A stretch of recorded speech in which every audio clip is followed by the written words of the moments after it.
Red Moon in the Morning. Welcome to Stargazers. I'm James Albury, director of the Kika Silva Pla Planetarium in Gainesville, Florida. And I'm Dean Regas, outreach astronomer from the Cincinnati Observatory. We're both here to help you be sure you know what you're seeing in the night sky when you look up. Saturday morning, December 10th, the moon will pass through the shadow of the Earth and give us a total lunar eclipse. But only those of you in the far western parts of the U.S. and Canada will get to see it live. This is really a great event for the folks in Australia, Asia, and the Pacific Islands, but not for most of the U.S. But we have a way around that, which we'll tell you about later. There won't be another total lunar eclipse for anywhere in the world until April 2014, when both North and South America will get a great view. This gap might seem strange since there have been 3 of them in the past 12 months. But eclipses are kind of cat-like. They follow their own rules and they don't care what you think at all. What makes this lunar eclipse tick? Let's show you. Okay, let's imagine that we're out in space looking down on our moon, Earth, and sun. Now, moonlight is really light from the sun reflected off the moon and back to our Earth. So, one half of the moon is lit up by the sun at all times. Although, the only time we see the half of the moon that is completely lit up is when we have a full moon. And full moon occurs every month whenever the moon is directly opposite the sun as seen from Earth. Now, usually when we have a full moon, the moon is either above or below the plane of our Earth's orbit.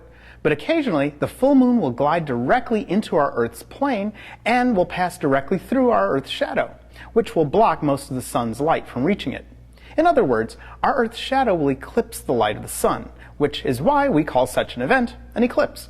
But during a total lunar eclipse, the moon never completely disappears and always turns some unpredictable shade of reddish-orange. And that's because the red rays of sunlight are bent by our Earth's atmosphere into our Earth's shadow, filling it with a faint reddish-orange light. So, during a total lunar eclipse, the reddish-orange color you see is actually the red light from all the sunrises and sunsets around the world being refracted, that is, bent, into our Earth's shadow and onto the moon, and then reflected back again for us to see. Now, if we could look at our Earth's shadow cone more closely, we would see that there are 2 distinct parts to it, a pale outer shadow called the penumbra and a smaller inner dark shadow called the umbra. The penumbral phase of the eclipse is never very noticeable, so start watching when the moon begins to enter the umbra at 4:45 a.m. Pacific time, or your local equivalent.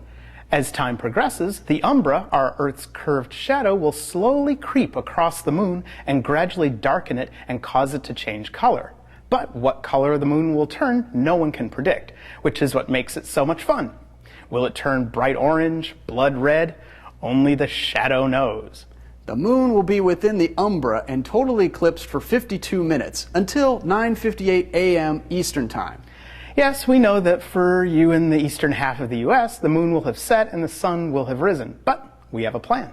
We will webcast the eclipse from Reno, Nevada for those of you who get clouded out or sunrised out or just don't feel like getting up just before dawn to see it. Or if the eclipse is over, check us out for a replay.